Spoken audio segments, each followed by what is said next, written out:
Coming up, a new project helps Arizona tribes keep ancestral stories safe through archives. Plus, a new feature film tells the story of Standing Bear, a Ponca leader whose legacy is still seen today. And we meet the first female CEO of a top Oklahoma gaming and entertainment company. I'm Aaliyah Chavez. Join us for those interviews plus headlines from the ICT Newscast.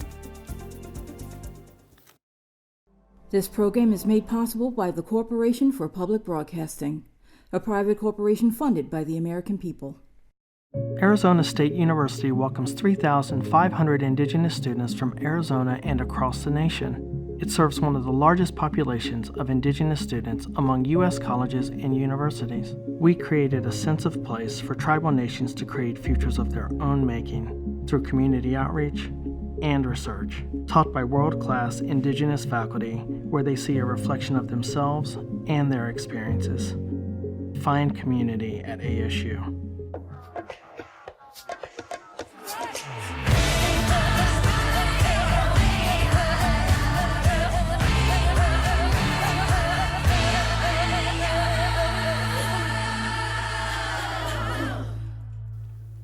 Amirawa Hopa, thank you for joining us. We start on the North Slope of Alaska, where the Biden administration has given the green light to a widely criticized oil drilling project. The Bureau of Land Management said Monday it will allow 3 sites rich in petroleum to be drilled. That would result in around 199 total wells. The other 2 drilling sites proposed for the project were denied.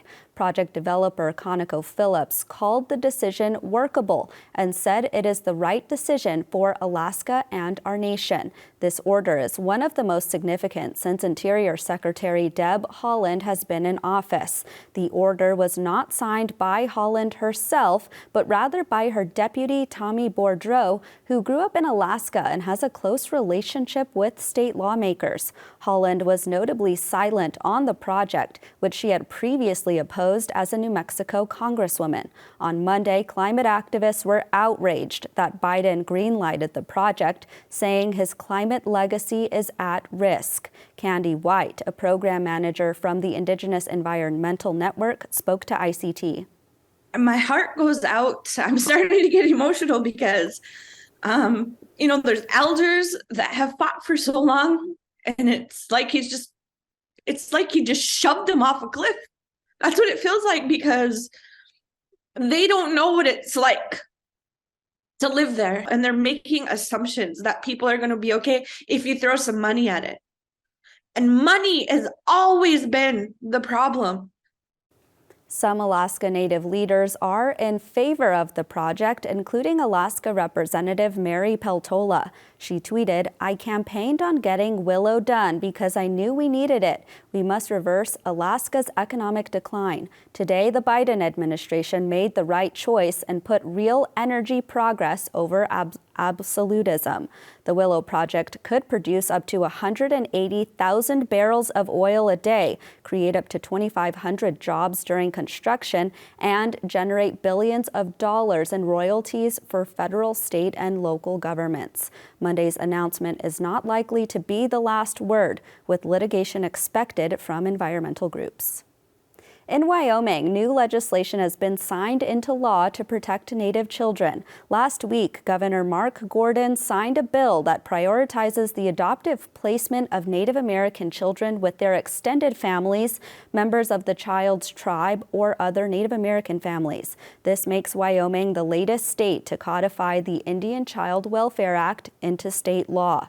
The Northern Arapaho Tribe's Business Council expressed support for the new law, stating it will play a key role in preserving Native families and cultures for years to come.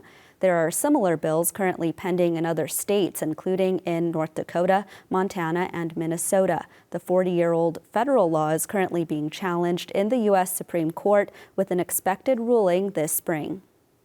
In Washington, D.C., U.S. senators are fresh off of meeting with Indigenous leaders. ICT's Paris Wise took a deep dive into the latest hearing in the Senate Indian Affairs Committee. Take a look. I look forward to hearing from each of you today. The U.S. Senate Committee on Indian Affairs had an oversight hearing on Native communities. The topic of conversation, the priorities for the 118th Congress. Opening statements emphasized the importance of hearing from Native communities directly so that the federal government can uphold its treaty responsibilities. Tribal leaders and organizations made testimonies on topics including access to agriculture, housing, food, and education. Increased safety and more funding was also a topic of concern. These dire conditions were magnified during the COVID pandemic as Native families were unable to social distance due to overcrowded homes and, in some cases, unable to wash their hands regularly because of severe lack of water and sanitation infrastructure. This is unacceptable. Our Native youth, elders, and veterans should not live this way. They deserve better. Indigenous leaders called for tribal nations to be put on equal footing with states. Leaders said getting resources, funding, and access to programs are out of reach for many Native communities. Many of the programs and the laws that we have seen in Indian country over the last few years have been dedicated to bringing broadband to our tribal communities and Native villages. But many of the eligible entities that are eligible to apply for them do not have broadband necessary to make that application in the first place. Adding to the national conversation, other leaders called for more to be done on the topic of federal Indian boarding schools. Students today still experience intergenerational trauma from what our relatives and ancestors experienced. This Congress should actively work to support a substantial increase of social and emotional programs for Native youth to address these traumas, and also update and pass the Truth and Healing Commission on Indian Boarding School Policy Act, which would ensure students both past and present have their stories heard and their traumas addressed. These testimonies were met by U.S. senators and follow-up questions.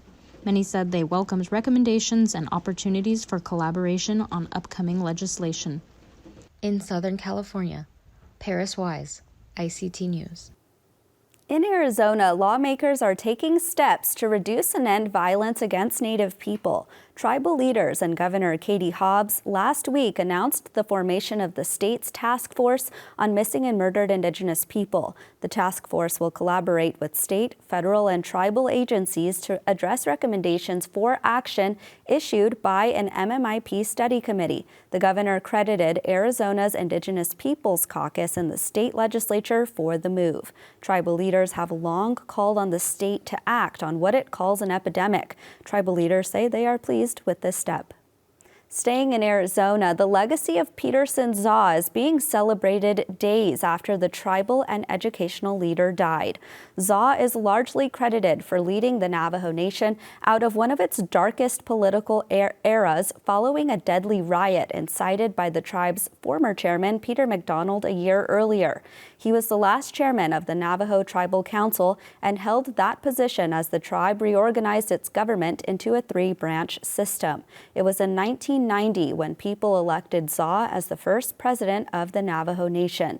Over the weekend, Zaw was laid to rest. His funeral procession consisted of a nearly 100-mile journey, starting on the Arizona side of the Navajo Nation. Former chairman of the Hopi tribe, Ivan Sidney, spoke at the memorial about the importance Zaw had in uniting the two tribes. I see that accomplishments. I see that as Native people moving together, building on it. Pete, you opened the doors for us to move forward as Native people. You opened the doors for me to continue to work with the Diné people because it continued on. Family says he died last week in a hospital in Fort Defiance, Arizona, after a lengthy illness. He was 85 years old. Well, these are exciting times for Indigenous high school and college basketball teams. For the second time in the school's history, the Santee boys basketball team played in the Nebraska State Championships. In Washington State, Spokane High School basketball celebrated its first championship in the school's history. And the United Tribes Technical College women's team in North Dakota are now the Northwest Plains District champions. UTEC took to social media to celebrate and acknowledge the players who helped them secure the win. The Thunderbirds' win advances them to the 2023 NJCAA National Tournament in Port Huron, Michigan. And those are the headlines for the ICT Newscast.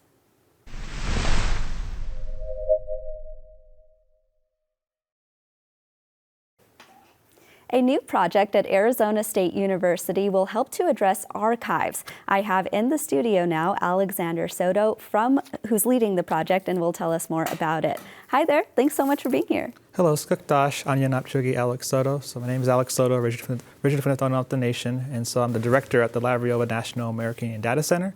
And we were actually awarded a $1 million Andrew W. Mellon grant to pursue a project that helps support tribal archives.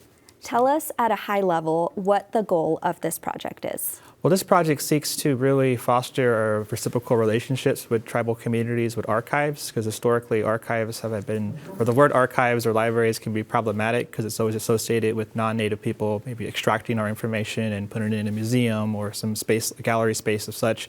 But this project seeks to really center their ownership, their stewardship through the process. And so historically libraries have been unable to do that, but with this project we actually have a pretty awesome group of team members to be able to do that, to really center the IP, intellectual property, but also then listen to what the tribes want, communities want, to really indigenize archives. So it can be described from maybe, say, their language. So. I think that is so beautiful to talk about, because when we think about archives, it's such a wide and general topic, but maybe talk about specifically what kinds of items, or you just said language, what kinds of things are tribes trying to archive? So one of our key partners in this grant is the Hiachit Atam. Myself, I'm Thana Atam. And so with this project, we're seeking to help support their community archive. For decades, they've been gathering their own material, preserving their own material, but wanted to maintain that ownership. So they were a little reluctant to maybe offer it to ASU or any other institution, cultural institution. And so on this project, it will definitely center their ownership. And so from there, we'll be able to just listen to what they want when we talk about archives or really memory keeping, and be able to put our protocols as Autumn within that. And so it would be more governed by that compared to open access where anybody can view the material. Some of it might be viewable, some of it might not. It just depends on what the community wants. And so that's unique and different in the archival world, because a lot of times, or most of the times, it's all open. So. We know that there are 23 tribal nations in Arizona, and you just mentioned your own tribal nation, but how are you working to reach all of the others? Well, in this case, we're definitely going to have an O'odham-centric approach. Myself as Thana O'odham, and also the lands that ASU resides on is O'odham territory. But what comes out of this project will be intellectual property templates, which that we can use with other tribes. And so when we work with tribes, say they want to preserve cultural material, maybe around language preservation, they'll be very clear on what that access looks like, and that will be clearly noted in a legal agreement, compared to the older way, which was more or less a one-way kind of street of saying, here's our material, now the institution owns it. There'll be stipulations within that. And so for the tribes, that will be something to offer them as far as a range of options based on what they want. Some of it might be more open, some of it might not be. It just depends on what the material is.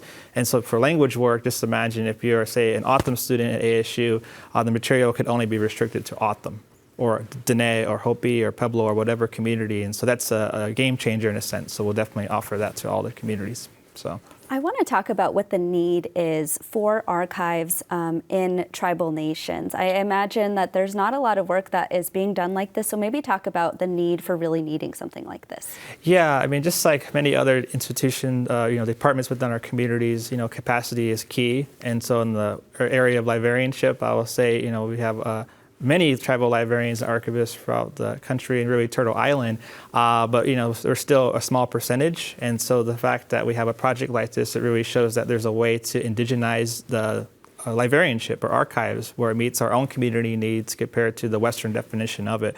And so by doing that, it will really help with our memory keeping, because obviously we have our older traditional ways of knowing, and songs and stories that should be not recorded and orally should be maintained. But for our contemporary history, right, there's so many photos we have, like say in our grandparents' house, that really show what indigeneity looks like in the past 10, 20, 30 years. And so that's a whole other part of our culture that should be archived. But within that, we have to find a way that makes sense for our community. Right. Well, we only have about 30 seconds left here, but I do want to know when this project will wrap up, or what the timeline looks like. Well, we received the grant already in January of this month, or this past year. And so it's a 3-year grant. And And so, yeah, we'll have a process of working with tribes, formalizing agreements. And yeah, we do have a grant team that consists of 3 folks, PIs, one Hopi and one Pawnee. And so, yeah, this is going to be an awesome project, and we should be done in about 3 years. So we'll be back. Well, we'll welcome you again, Alexander Soto. Thank you so much. Thank you.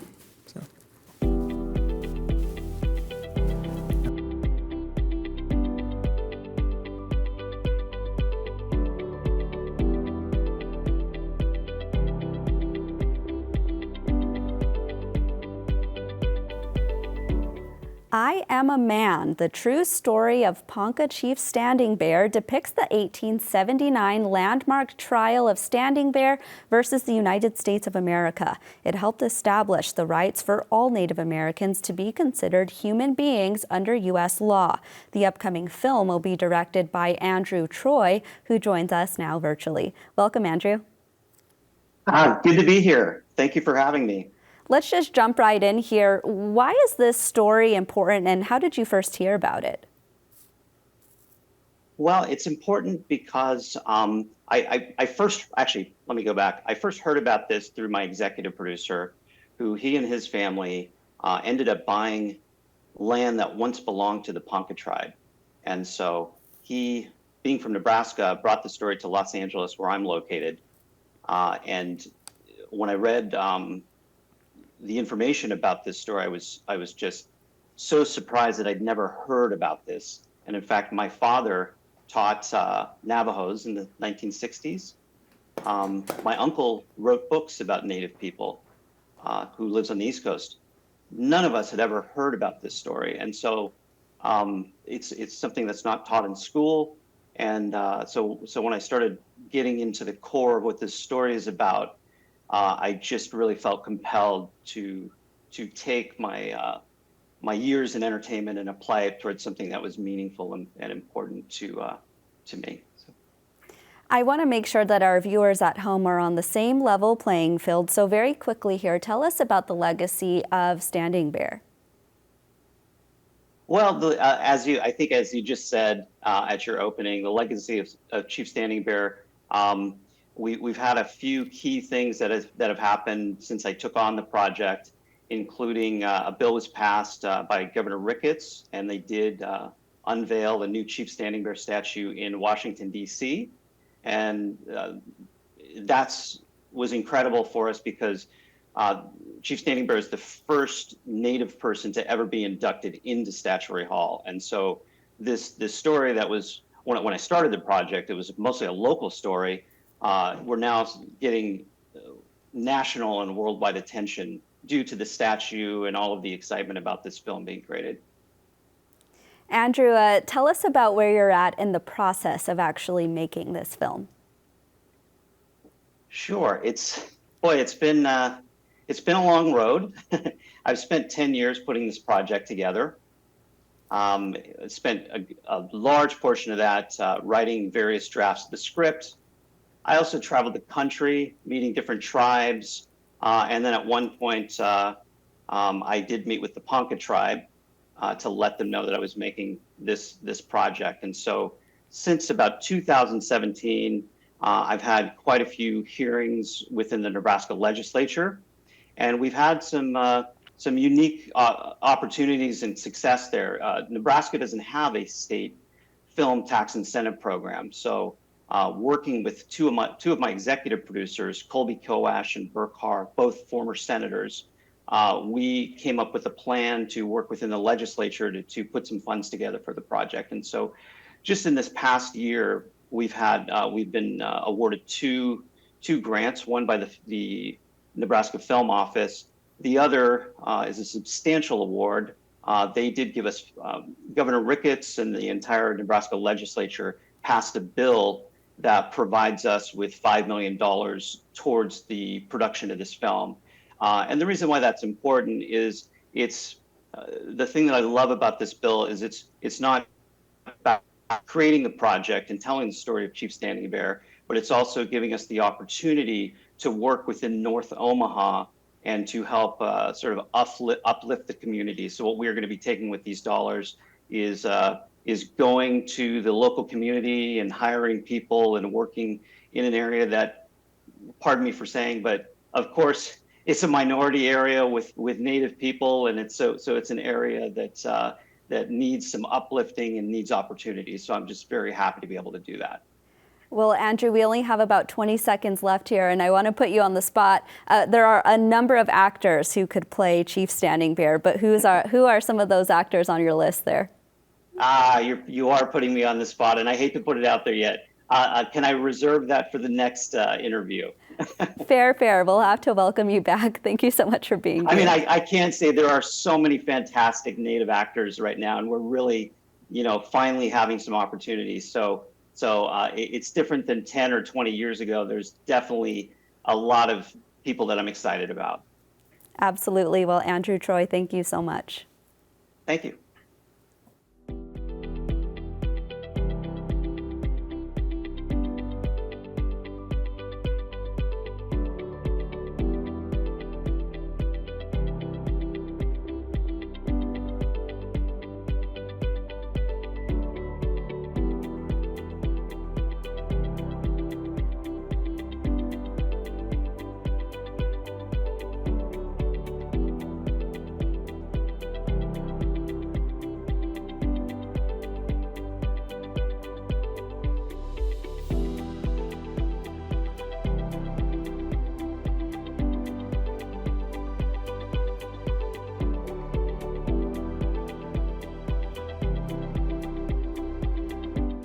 Comanche Nation Entertainment is an entertainment and gaming company in Oklahoma that oversees hundreds of employees, 6 casinos, a hotel, and various travel shops. Its CEO is Mia Tatanapa. She is the first female CEO of the company and the only female CEO within Oklahoma's gaming industry. Since assuming her position, she's led many initiatives at CNE to encourage a better work environment and promote more women in business. And she joins us now virtually. Hi there, Mia. Hi, how are you? I'm doing very well. I'm excited to have you here. Of course, we know that March is Women's History Month, so happy Women's History Month to you. Start us off by telling us about CNE. Sure. So Comanche Nation Entertainment, we are located in Southwest Oklahoma. We actually have seven casinos. We oversee as well 6 smoke shops in there. We have 1 hotel, and then we also have a warehouse business. We have a little over 800 employees. Our tribe is made up of approximately 18,000 tribal members, and 59% of our workforce is women. Maybe talk about how you made these intentional decisions, as you just mentioned, to have a large workforce that is women. How do you sort of make those kinds of decisions and use your background to make those decisions? So one thing that is really important to just the Comanche people in general are our family. I mean, that's one thing that when after COVID hit us hard, it hit our workforce hard. And so we really had to go back to the drawing board and how are we going to recruit? How are we going to retain? We had a lot of mothers that needed, they had sick children that they needed to stay home with. So we lost just a lot of workforce.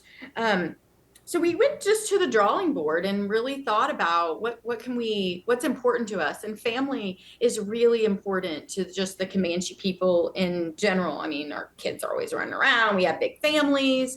And so that was, one of our marketing internally and externally now are, we are family campaign. So we have the commercials and billboards, and not only is it a campaign, but we really try to live it within our organization. So you have a sick kid, we'll go take care of them. You have ball games or whatever. We want our team members to attend those and just be more family oriented. What advice would you give to other women in business or your career field? You have to believe in yourself, you have to believe in others, and you most definitely have to have high expectations. I'm really curious, when you're walking into these kinds of conversations, I know that when I'm behind the anchor chair, sometimes I'm giving myself a pep talk. When you're walking into big situations like that, what's the pep talk that you give yourself?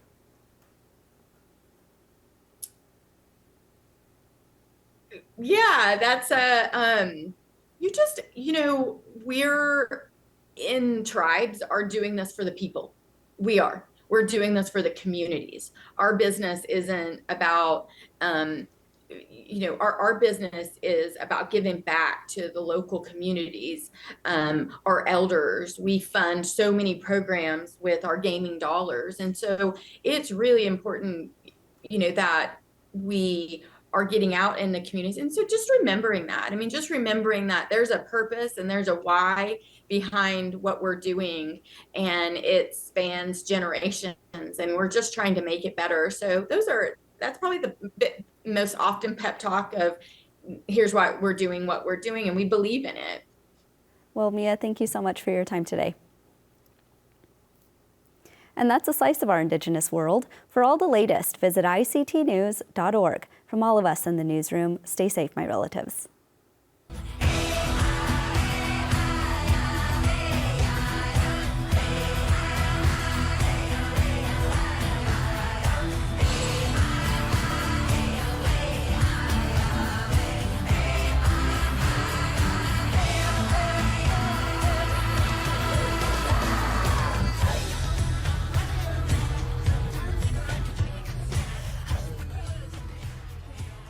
This program is made possible by the Corporation for Public Broadcasting, a private corporation funded by the American people.